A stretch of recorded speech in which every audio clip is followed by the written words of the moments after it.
really excited about this part. We've got a dozen new ducklings that hatched the day before yesterday. I'm gonna make a spot for them in the brooder. Now, the chickens are all about 6 weeks now, and they will eat anything that moves that's smaller than them. So the newly hatched ducklings can't go in with the adolescent chickens. What I do have in there is an old sort of elevated brooder that I used to use for the young chicks. We're gonna try to refit that for the ducklings and get their mom up there, set up some crumbles for them to eat until they're big enough to fly down with the big birds. So, let's go do it.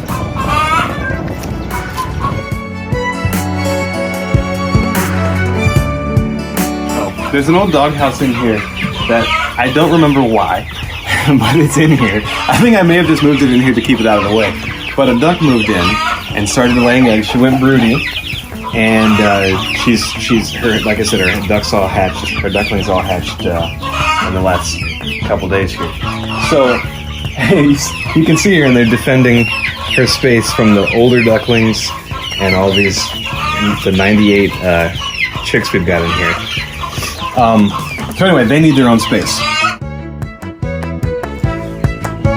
So this was my original brooder, first one I built to keep the new chicks in. Brooder is just a little nursery. It's a place where you can you put heat lamps, food and water, make sure the chicks are protected and cared for. Give them a safe space to get started.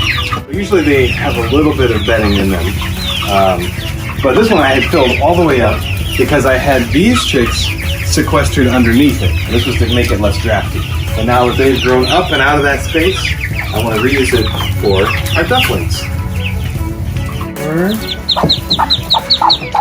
5. Is that the mama duck so mad? 6. She's just worried. Look at these guys. Little sprouts. I actually thought she would peck me. Okay, is that it? Oh, come on. Look at this little, look at that little guy. That's how she talks to them. She's like, not him, me. Oh, look at them. Alright. This box over here.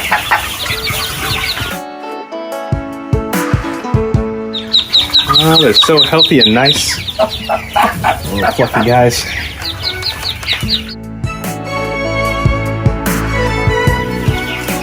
So I've got them situated now in their home. I've got this kind of feeder, this long feeder. Now, the reason I chose this kind, there's a lot of different kinds. If it was a smaller brooder, I'd probably use a jar type feeder. But I like this one because it doesn't tip easily. See what it is, I've had this one for a couple years, so it's pretty dirty. But what I did was I just screwed it onto a piece of scrap wood to give it some ballast.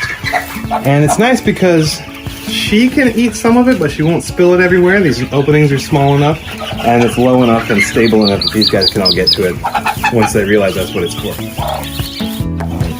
This type of waterer is my favorite so far.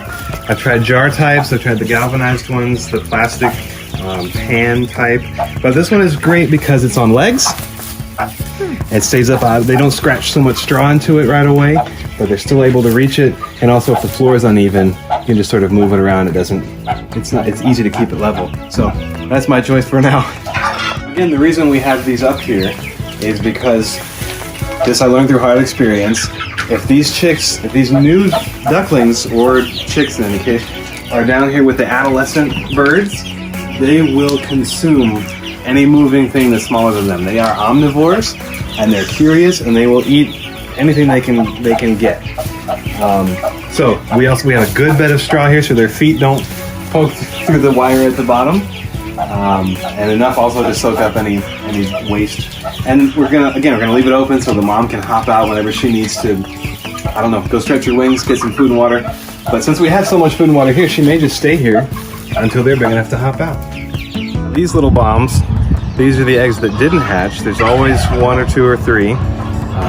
And sometimes they weren't fertile, so it's just an egg. And sometimes They did germinate, but they didn't survive, and that's a rotten egg. That one you don't want breaking inside your barn or anywhere. In fact, you can tell just by smelling the outside of it. You gotta dispose of that carefully in your burn pit or in your pond.